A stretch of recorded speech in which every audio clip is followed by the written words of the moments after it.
మణికంఠని ఏ clan కూడా అచ్చేయట్లేదు. వాడు కాంతారా టీంలో ఉన్నప్పుడు అన్ఫిట్ సర్వేలో ఫిట్టెస్ట్ లో పక్కన పెట్టారు. అలాగే కాంతారా మన శక్తి టీంలో వాళ్ళు కూడా పక్కన పెట్టారు ఆ టైంలో. ఇప్పుడు కాంతారా టీం వాళ్ళు కూడా పక్కన పెట్టారు. వాడు బిగ్ బాస్ తో మాట్లాడుతున్నమాట కెమెరా దగ్గరికి వెళ్ళి, నేను ఏమైనా సరే గివ్ అప్ ఇవ్వను బిగ్ బాస్, ఏమైనా సరే కసిగా ఆడతాను, గెలుస్తాను. వాడికి ఏదో అనలైజ్ చేసుకుంటున్నాడు. అలా కాదు, నువ్వు మనుషులతో కరెక్ట్గా క్లియర్గా మాట్లాడాలి. ప్రతి విషయాన్ని కరెక్ట్గా ప్రజెంట్ చేయడం రాట్లా. మాట తీరు ఉంది కానీ అనుకోలేదు. ఇప్పుడు ఏది నువ్వు పాజిటివ్గా మాట్లాడితే నెగిటివ్ స్ప్రెడ్ చేస్తున్నావు. నువ్వు అక్కడికి వెళ్ళి నీ గురించి పాజిటివ్గా మాట్లాడుతున్నావురా బాబు అన్నా కానీ నువ్వు అర్థం చేసుకునే స్టేటస్లో నువ్వు లేవు కాబట్టి నువ్వు జనాలకు కూడా హిర్త పుడుతుంది. చూడగా ఇడే సింపతి రాజారా పల్లవ ప్రశాంత్ గుడిలాగా వీడి దగ్గర ఏం లేదు మ్యాటర్ అని పక్క తోసేస్తారు. నీ గ్రాఫ్ తగ్గుతుందో ఉండి. ఇప్పుడు బాగుంది నీ గ్రాఫ్, ఎందుకంటే నువ్వు ఎవరి కోసం ఆడుతున్నావు? నువ్వు నీ పిల్ల కోసం, నీ పిల్లం కోసం ఆడుతున్నావు. నీ పిల్లం కోసమే ఆడు నువ్వు, కనీసం వాళ్ళన్నా నీ దగ్గరికి వస్తారు. అంతేగాని నువ్వు ఆ సింపతి గేమ్ పద్దాకి ఏడుతూ ఆడడానికి లాగా అవన్నీ వర్కౌట్ అవ్వవు. నిన్న టాస్క్ బాగానే ఆడాడు కానీ నేను అసలు మన యష్మి గెలుతుందని అయితే నేను ఊహించలేదు. ఆ బాల్స్ గేమ్ లో వామో ఆడ శివంగా అని చెప్పాలి. యష్మి ఎంత పిచ్ ఉందో అంత ఆట కూడా ఉంది యష్మికి. పిచ్చికి తగ్గ ఆట ఉంది, కాకపోతే ఆర్గ్యుమెంట్స్ ఓవర్ అయిపోతున్నాయి. పృథ్వీను యష్మి మరీ ఓవర్గా అంటే తీసుకోలేకుండా ఉన్నాయి. జనాలకి నెగిటివిటీ స్ప్రెడ్ అవ్వడానికి ఎక్కువ ఛాన్స్ ఉంది. గెలిచేవాడినే కానీ నన్ను మొత్తం అంతా నా క్లాన్ మొత్తం డిస్టర్బ్ చేశారు అని చెప్పేసి అంటున్నారు. డిస్టర్బ్ చేయడానికి వాళ్ళు ఏమన్నా వచ్చి దూరారేంటి ఈ మధ్యలో? అదంతా బుల్షిట్. అసలు నన్ను అడిగితే అదంతా వేస్ట్ టాపిక్. అలా మాట్లాడటం కూడా వేస్టే. ఓవర్ ఆర్గ్యుమెంట్ అంటే ఇది ఓవర్ థింకింగ్ అంటారు దీన్ని. వాళ్ళ కేకలేస్తే నీ ఆటకి ఏమైందిరా నాయన? నువ్వు ఆల్రెడీ వద్దు అంటున్నావు. నువ్వు సజెషన్ తీసుకోలేదని ఆల్రెడీ విష్ణుబీజ రేస్ చేసింది. నువ్వు సజెషన్ తీసుకోలేదు, ఆల్రెడీ పృథ్వీ సజెషన్ యష్మి తీసుకుందే. మేము చెప్తుండే నువ్వు చెప్పొద్దు అన్నావు మమ్మల్ని, నువ్వు అందుకే ఓడిపోయావు అన్నట్టుగా వాళ్ళు డిస్కషన్ పెట్టుకున్నారు. కాకపోతే వాడు కూడా కొన్ని విషయాల్లో మిస్టేక్ జరుగుతుంది కానీ ఆట స్పిరిట్ బాగుంది. వాడు కూడా ట్రై చేసాడు, మంచిగానే ట్రై చేసాడు. అలా చూసుకుంటే మరి నబీల్ ఓడిపోలా? బాల్ గేమ్లో ఆదిత్యం మీద నబీల్ ఓడిపోతాడని మనం ఎక్స్పెక్ట్ చేస్తామా? ఓడిపోయాడు.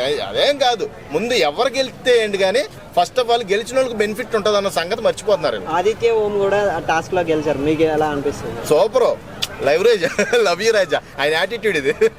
ఆయన ఎక్కువ ఎవరిని కూడా సైకలాజికల్ గా దెబ్బతీస్తాడు కానీ వ్యక్తిగతంగా ఎప్పుడు దెబ్బతీయడు. ఆయన మైండ్ గేమ్ ఆడతాడు. మైండ్ గేమ్ అంటే జనాల మీద శివాజీ 2 ఇప్పుడు అప్కమింగ్ హీరో ఆయన. అర్థం. ఆదిత్య ఓం యాటిట్యూడ్ అయితే అబ్బా లవ్ యూ రాజా. ఆయన యాటిట్యూడ్ అది. ఆయన ఖచ్చితంగా బజ్ ఉంది బయట. ఆయనకి ఆడియన్స్ పోల్ కూడా గట్టిగా ఉంది బయట.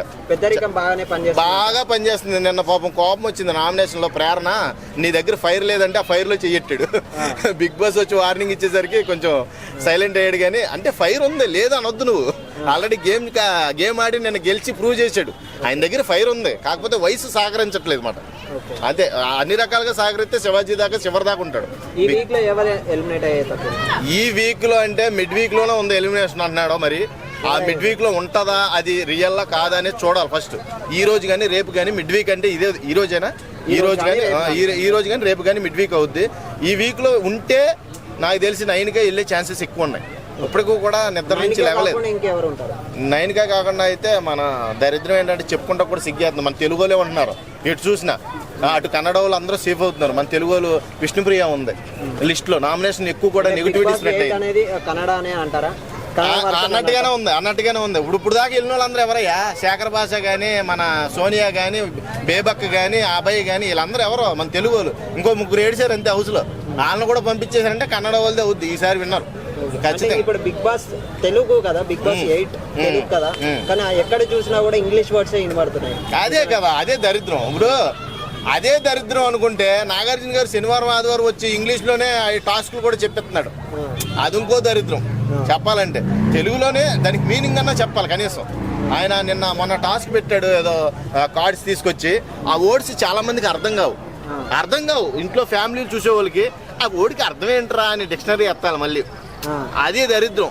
క్లాన్ సభ్యులే చేస్తున్నారు, బిగ్ బాస్ హౌస్ మేట్సే చేస్తున్నారు, ఇంగ్లీష్లో వర్డ్స్ ఎక్కువ వాడుతున్నారు అనుకుంటే నాగార్జున గారు వచ్చినప్పుడు కూడా అదే రిపీట్ అవ్వడం, అదే ఇంగ్లీష్లో కన్వర్జేషను, అదంతా కూడా చూసి ఇబ్బంది పడతారు చాలామంది. ఇప్పుడు 90% చూస్తున్నారు బిగ్ బాస్ని. 90% చూసే వాళ్ళు 40% ఇబ్బంది పడతారు ఖచ్చితంగా. అందరూ ఎడ్యుకేటెడ్స్ ఉండరు కదా. ఆ పల్లెటూరులో చూసేవాళ్ళు ఐటీలేమో బిగ్ బాస్ 8 తెలుగు అని పెట్టేసి బిగ్ బాస్ 8 ఇంగ్లీష్ లాగా చెప్తున్నారంటారా? అంతే కదా. 8 అంటే ఇప్పుడు ఇన్ఫినిటీ, అది ఇన్ఫినిటీ అన్నంత మాత్రాన ఎనిమిదిని ఒక్కటే తెలుగులో చెప్పి ఇన్ఫినిటీ మొత్తం ఇంగ్లీష్లో చెప్తే వాళ్ళకి ఏం అర్థం అవుద్ది? అర్థమైందా? ఈ ఎనిమి కూడా అర్థం అవుతుంది ఇది. కాబట్టి కొంచెం క్లారిటీ ఉండాలి. తెలుగు షో కాబట్టి తెలుగు ప్రజలు ఎక్కువ అసలు నీకు ఎక్కడి నుంచి వస్తుంది వ్యూవర్షిప్ అంటే పల్లెటూరు నుంచే వస్తుంది. సిటీ వాడు ఎవడో చూడడం, అంత ఖాళీగా ఎవడో ఉండడం. అసలు బిగ్ బాస్ అంటేనే చాలా మందికి హిరత కూడా ఉంటుంది. అది ఒక పెద్ద సోది కెమెరా అన్నట్టుగా ఫీల్ అవుతారు. ఖచ్చితంగా అవరా చాలా మంది అవుతారు. అవునా కదా? చేస్తారు. బిగ్ బాస్ ని ఎందుకు చూడాలంటే వన్ వర్డ్ లో ఏం చెప్తారు? ఎందుకు చూడాలంటే వ్యక్తిగతంగా ఇప్పుడు పర్సనలైజ్డ్గా రియల్ గేమ్ కాబట్టి వాళ్ళ మనస్తత్వాలు, వాళ్ళ అలవాట్లు, అభిరుచులు అవన్నీ కూడా మనం తెలుసుకోగలుగుతాం. అది యాక్టర్స్ అవని, సీరియల్ యాక్టర్స్ అవని, లేకపోతే ఓ పర్సనల్ ఒపీనియన్. ఇప్పుడు యూట్యూబ్లో ఎక్కడ చూసినా ఎవడన్నా వ్లాగ్స్ చేసే వీడియోలే లక్షల్లో వెళ్తాయి. ఎందుకంటే ఆడు కొంపలో ఏ కొంపట జరుగుతుందో మనకు కావాలి. అదో ఆతృత మాట. ఈ ఆతృత నుంచి పుట్టుకొచ్చిందే ఈ రియల్ గేమ్. ఈ రియల్ గేమ్ని ఎప్పుడు కూడా లైక్ చేస్తారు. ఎందుకంటే మనిషికి ఉన్న వీక్నెస్ అది. ఆ వీక్నెస్ని క్యాష్ చేసుకుంటున్నారు అంతే.